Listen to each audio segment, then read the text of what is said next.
everyone, this is Gale from PaulGaleNetwork.com, and thank you for joining me today for this PlayStation 5 unboxing video. That's a big chunker right there. It's an exciting time to be a gamer because we are now in Generation 9 officially. Now, I count Generation 9 as beginning with the Nintendo Switch back in March of 2017 because that, to me, was the first 9th gen console. What defines a console generation varies by some, but if you look at for Nintendo, the Nintendo Switch was indeed a successor to their 8th gen machine, which was Wii U and 3DS. The Nintendo Switch did come out after 2013's 8th gen participants, PlayStation 4 and Xbox One, and for that matter coming after PlayStation Vita as well. As far as technological advancement, perhaps the Nintendo Switch wasn't a visual boundary pusher that was more powerful and showing off more visual capabilities than PS4 or Xbox One, 4 years prior, but it did things to advance the technology of gaming, being a video game console that you can now take on the go for the first time, and swappable mechanics. So it did propel technology and advance the industry forward overall. So yes, Nintendo's Switch is the first 9th generation console. And of course now we have Xbox Series X a couple of days ago and PlayStation 5. So that little backstory I thought I would just give you right now before I officially unbox this.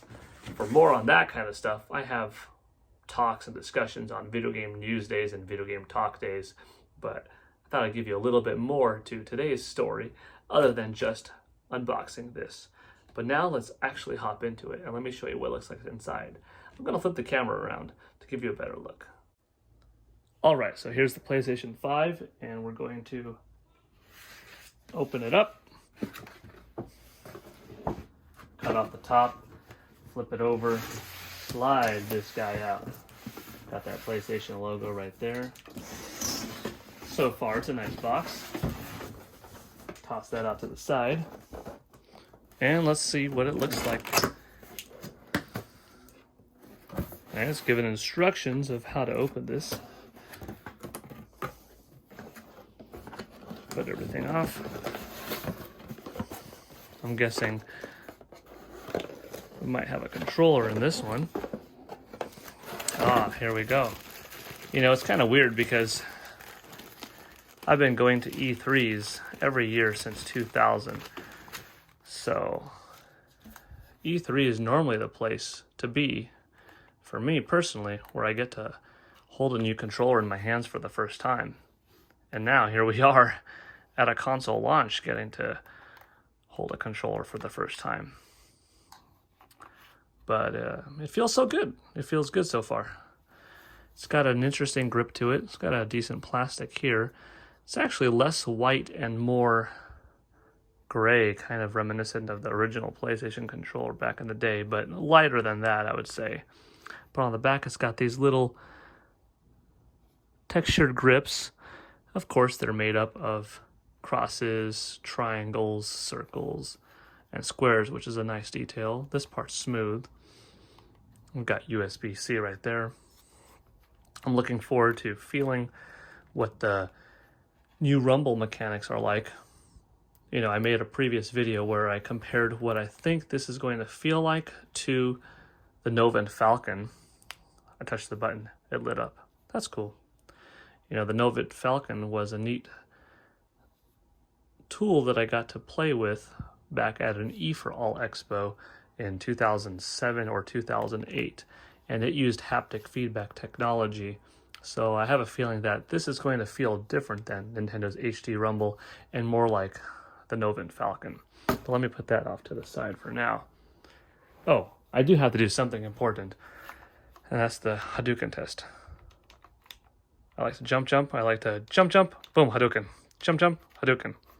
Yeah, the D-pad's okay. I'm sure it'll be all right for Hadoukens.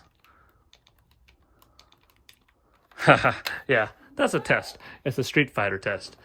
The Hadouken test. You have to see if every controller is all right to perform Hadoukens. Power cable. Similar to PlayStation 4. Let's see if this is an HDMI 2.1 or not. Well, we've actually got a few cables in here. So we've got our USB Type-C for charging the DualSense.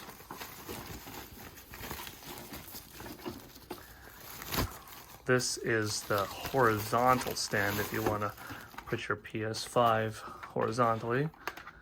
That's cool. It's actually a pretty smart design. I know some people think it's kind of silly that it's technically like the first console that you can't just lay on its side on its own.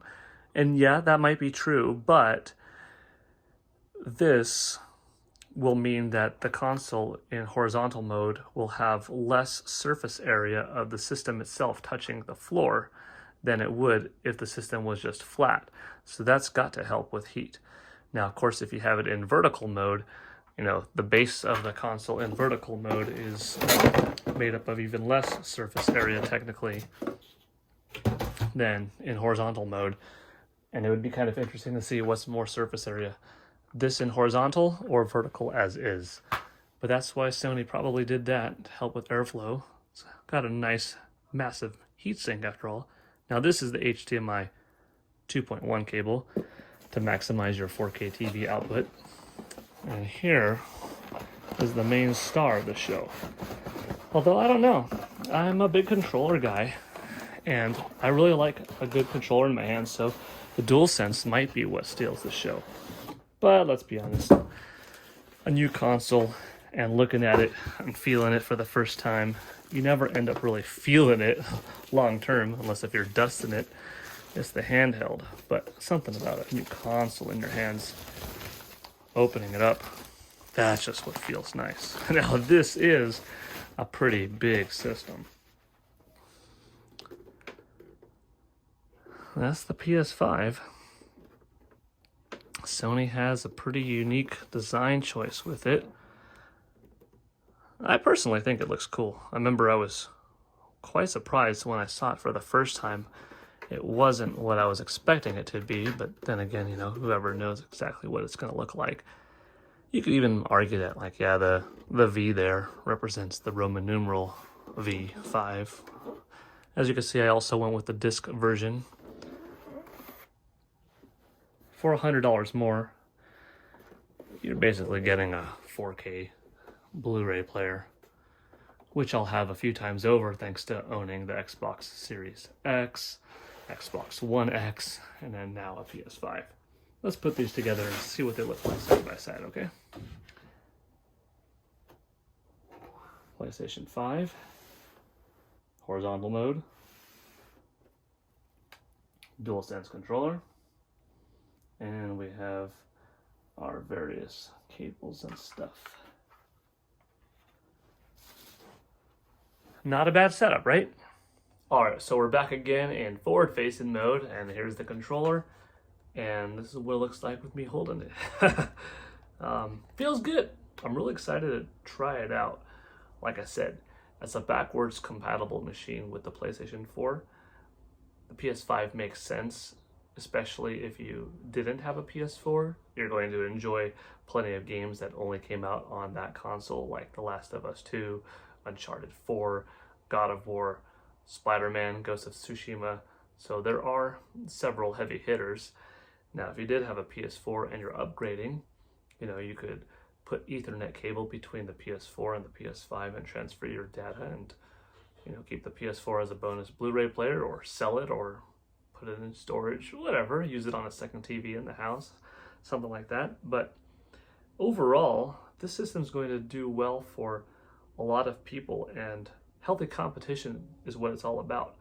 It's going to be interesting to see PS5 battle it out with Xbox Series X and Nintendo with the Nintendo Switch.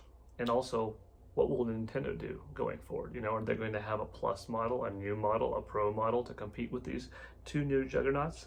I see a successful trio of consoles existing on the market simultaneously, though, you know? I don't think that there's going to be one cannibalizing winner this generation. I think Xbox Series X and S are going to do really well, especially with the Game Pass Ultimate front. It's just too good of a value to pass up on. You've got so many games, over 100 games available at any one time, with new titles constantly coming out plus the acquisition of Bethesda being huge, the Rare backlog catalog if they ever decide to use it officially and pump out titles, and EA Play joining that Game Pass Ultimate. Then you've got Sony with the DualSense controller, and I think that developers are going to have a lot of fun with this. I see a lot of cool advancements in tight controls and force feedback technology that kind of does what Nintendo did with HD Rumble, but being 3 years newer and possibly feeling like the Novent Falcon, but in controller form, propelling Rumble even further, you know? Plus exclusives like Insomniac, for instance, is now only on PlayStation. So Spider-Man, big one, will be coming out only on this system.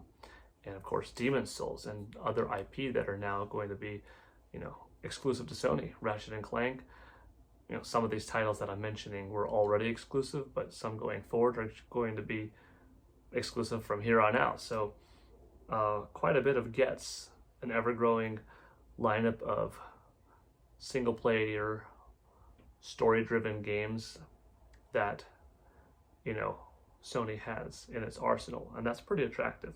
Plus good relationships with third-party. And then Nintendo, you know, Nintendo went from third-party king back in the day to dropping off and really kind of establishing the first party as why you get a Nintendo platform, to now kind of shifting back to, hey, it's the place to be for indies, and indie is as third party as you could get.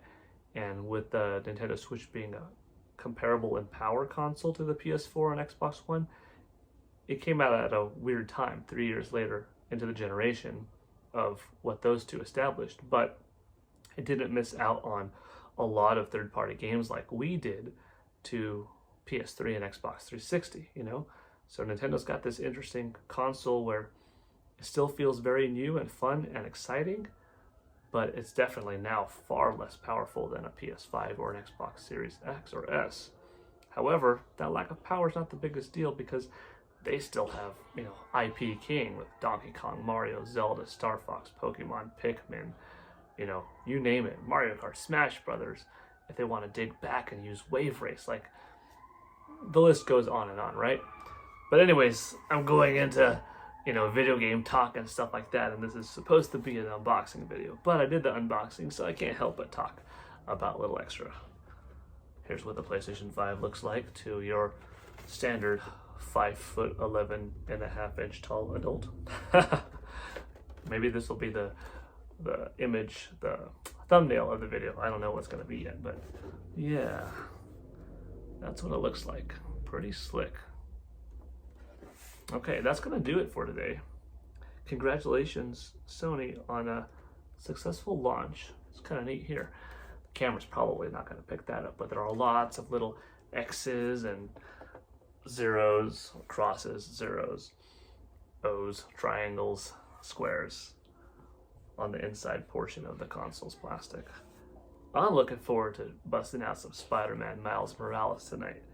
That's been my unboxing video. Thank you for watching Paul Gale Network's unboxing, and I hope you're having a fun time with your video game machines, no matter what you're playing on. You know, you could be a fanboy or a fangirl of something. You could have your favorite company, but you could love everything. If you're a fan of video gaming, you could pick a side that best represents you, but you never have to necessarily knock another side or omit a complete category of gaming, right? So enjoy everything, have a favorite, that's cool, you know, but here's to the whole evolution of the industry getting better and better, right? All right, PGN signing out. Take it easy, everybody. Bye.